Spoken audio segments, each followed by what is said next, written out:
Hello everyone, welcome back to the channel. I'm back here at Harriman State Park, same park I shot in my last video, which was I actually shot that about a week ago. It's mid-October, and as I hope, the foliage has turned somewhat a bit more colorful. No, not quite peak, but still pretty good. So which actually is good news for me, because that means I have a few more weeks of decent foliage shooting in the area.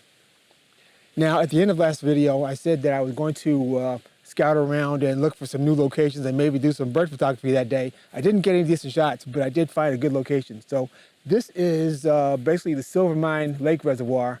It's fed by a stream to my left over here, and to my right, which is, I guess, due east, there's an earthen dam and the old abandoned mine, which I hope I'll be able to maybe shoot in there a little bit later on. But first, as the sun is just beginning to crest over the hills, I have a shot framed up directly behind me, and I'm going to walk you through my composition.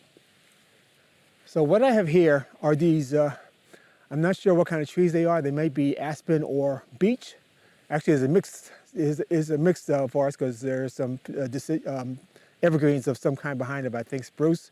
But anyway, these trees are just starting to get lit up by the rising sun.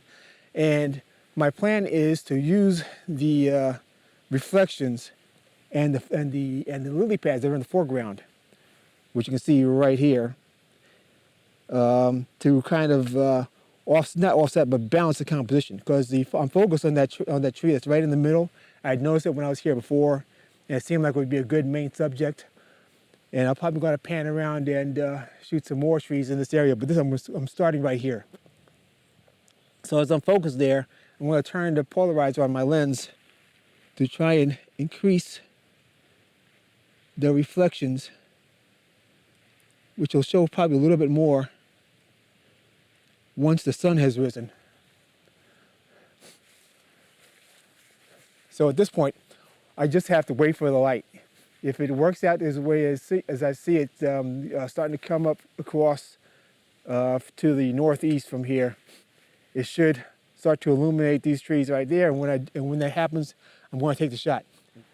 So the sun should be lighting up the trees in a few minutes, but while I'm waiting for it to come up, I'll just tell you what my settings are right now. I have it at f14, half a second, and ISO 400, and actually I'm going to change that to ISO 100, lengthen my exposure, lengthen my shutter speed a little bit. There's a slight flow to the water, which is rippling the reflections, and I want to try and get rid of that. So I'm going to bring that to actually a 2-second exposure right now. I think I'll change my, well, I'm at sunny white balance. I guess I'll leave the white balance alone. I can always change that in post because I shoot raw.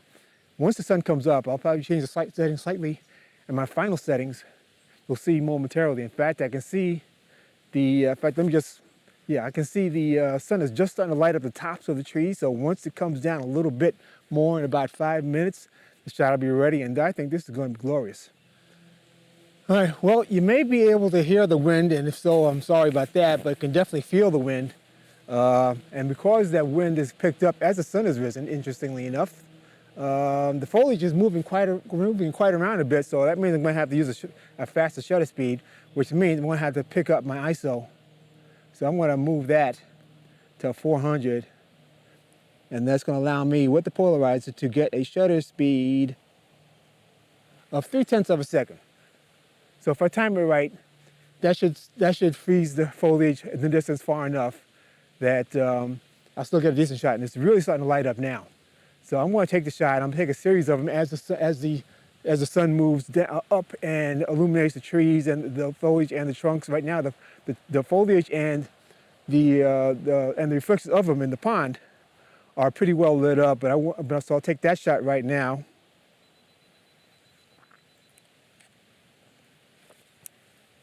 And that's looking pretty good. And as the sun moves on pretty quickly, it's going to light up the trunks. So you're going to see a series of shots, and final results coming up right here.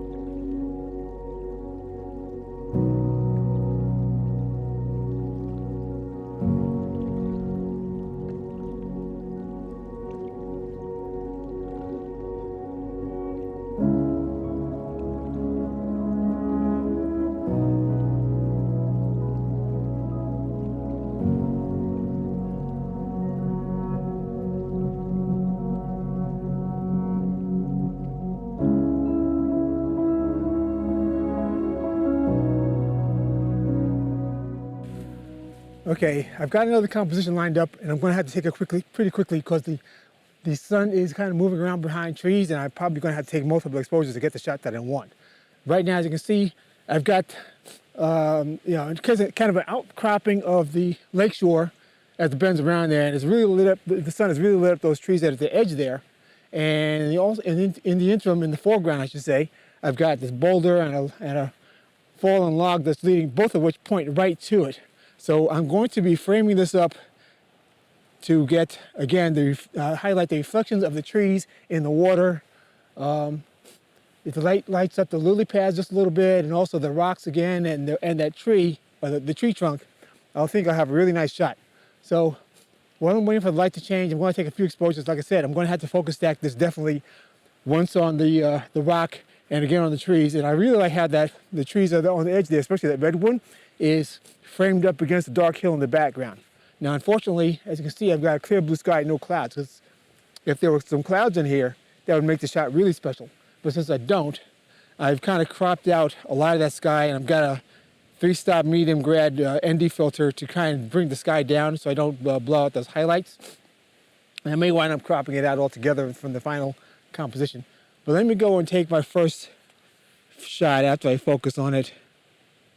I don't need 400 ISO here, so I'm going to bring that down. And that's going to bring my shutter speed up. And I'm going to turn my polarizer around again to maximize the color and the reflections.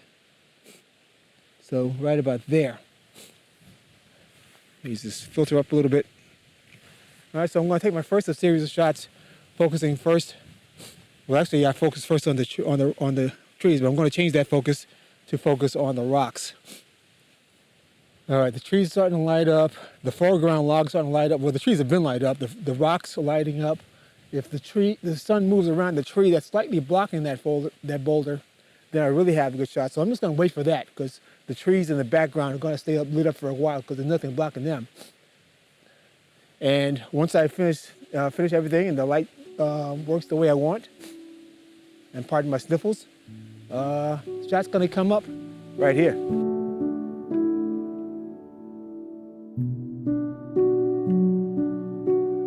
I made some changes after shooting this clip. I lowered the camera angle and shot the trees first because the sun was lighting up the hills behind them. Then I had to wait almost 45 minutes for light on the rocks. I ended up blending 3 images in Photoshop for this final image.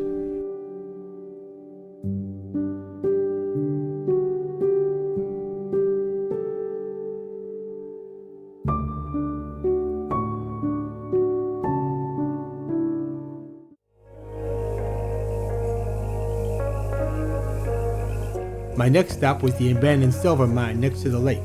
The shaft is filled in with soil, so no danger. Legend has it there are several abandoned iron, copper, and silver mines in the surrounding hills. Allegedly, some 17th century Spanish privateers hid treasure in one of those mines. It's never been found or verified to my knowledge.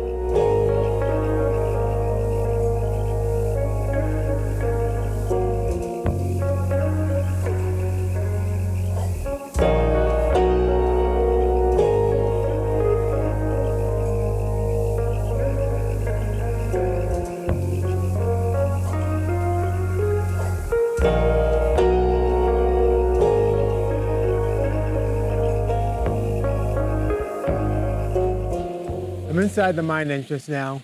As you can see, it's pretty derelict. There's no roof. It's been damaged by fire. It's pretty evident here and along the edge of what used to be, I guess, the wood frame of the roof. And nature has taken the place over. I'm not sure how long it's been abandoned, but obviously it's been quite a while. I'm going to try and take a few interior shots in here. The wind is such that, well, I was thinking about a shot outside of the window frame with the vines here. The wind is blowing around so much that I'd probably have to raise the ISO to an unacceptable level to get an image of that window, but I might try to do it anyway. And in addition, there's some other areas, like right behind the camera here, there's some barriers hanging from some vines across, right by the wall. So that's probably going to be a little easier for me to shoot. So I'll take a couple of shots inside here, and then I'm going to head over to the area by the dam. There's a cascade leading down from that, and if I can find a sheltered area that doesn't have too much harsh light, on it, I think I've got some compositions possible there. So let's take a few shots in here and then we'll head over to the cascade. Okay, I think I found a decent composition. I've got these yellow berries with one red one right in the middle, which is kind of interesting. And I've got it framed up against where there's this broken wall. That's, well, I guess you got the stuccos on one side and behind it is the background brick. Now I had to move the camera way up over here. Thankfully I've got a flippy screen because otherwise it'd be hard to compose on it. But I think I've got it set up pretty good. It's going to contrast well against the brickwork. And I can use autofocus to just focus on the one berry. It's pretty much, they're pretty much all on the same plane, so. Right there, I think I've got it in focus. Yep, I do.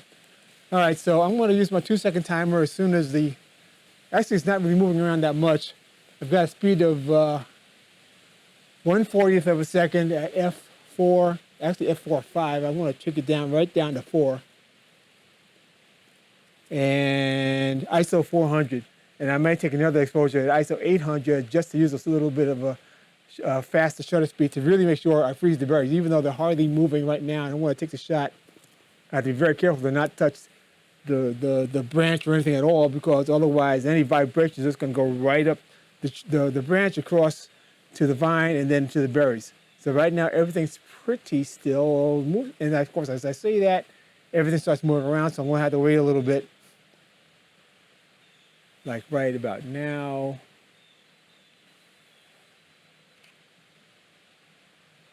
And I'll take a few more just to make sure.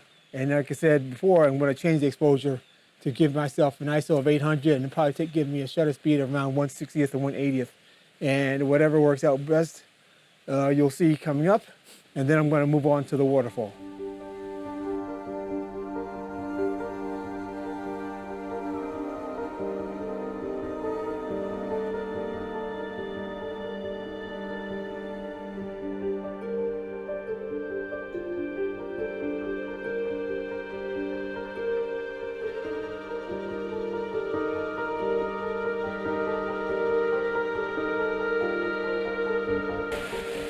So I'm at the lower part of the cascade, and I hope you can hear me over the water noise. I switched lenses. I've been using the 24-105 this whole time, but at this location, I'm going to use the 16-35 because it's, obviously because it's wider, and I'm going to take a variety of shots up along this cascade. Hopefully, it's kind of sketchy, frankly, for me to get down here, so I may not move from here, to be honest with you, but I think I've got a couple of good compositions from where I'm standing right now. For instance, at this point of the cascade right here, there's a prominent rock sticking out from the water. And without any filter except for the polarizer, my exposure would be f4 at 400. Well, actually, I'm going to switch that to, first of all, to ISO 100.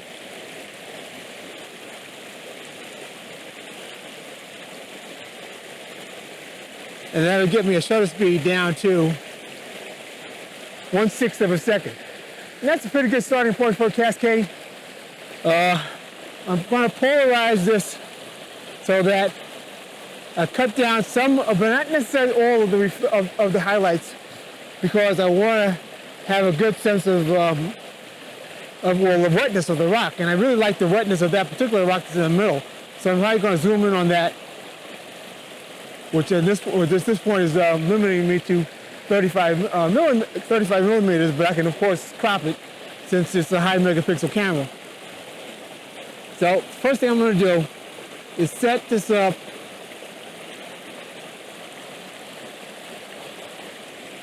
move my aperture to f11, and shutter speed is now going to be up to 1 second. Actually, that's probably going to be good. I thought I might need a neutral density filter, but 1 second is going to be plenty, because we're going to have a combination of motion and also detail in the water. So I'm going to take my first shot right now. Let me just check and make sure I've got the polarizer set the way I want to. I don't want to cut out all the reflection, but I don't want it to, but I don't want too messy either. Okay, so I think that's good. So I'm gonna take my first exposure right now, my 2-second timer.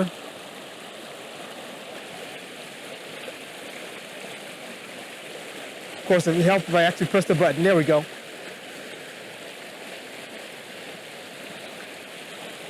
And it looks pretty good. I'm gonna take a variety of shots here, and all of them focus on the rock that's right there. Actually, there's 2 rocks there, but I'm focused on the front rock.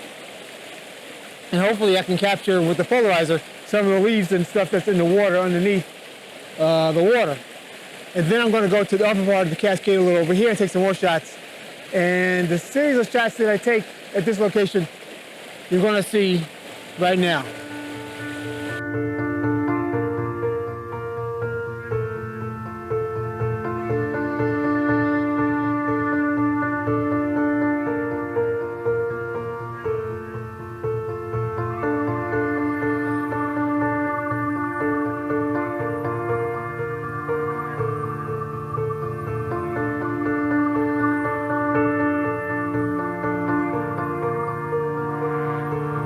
For the second composition in this sequence, I stayed in the same spot and just aimed at the cascade upstream. I took several sequences of focus stacked images, settling on this one where the light was beginning to illuminate the valley.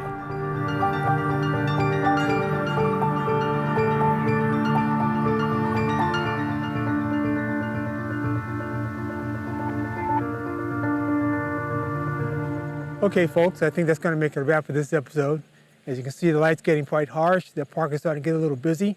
But I think I want to hang around for a little while and see if I can get some bird photos. I've seen some migratory birds, a few crows and ravens, a couple of waterfowl. So if I catch any decent bird shots, you'll see them at the end of this episode. In any case, I thank you for getting this far. And if you like what you're seeing and you want to see more, then please give me a like and a subscription. Any comments that you have, please share them with me and hit that notification bell that's right down there so that you'll see the next time I upload content. And any interactions that I have with you, that you have with me, will tell YouTube that my channel is something that's interesting for people to see, and hopefully YouTube will show it to more people. So again, thanks for everything, and until the next episode, bye for now.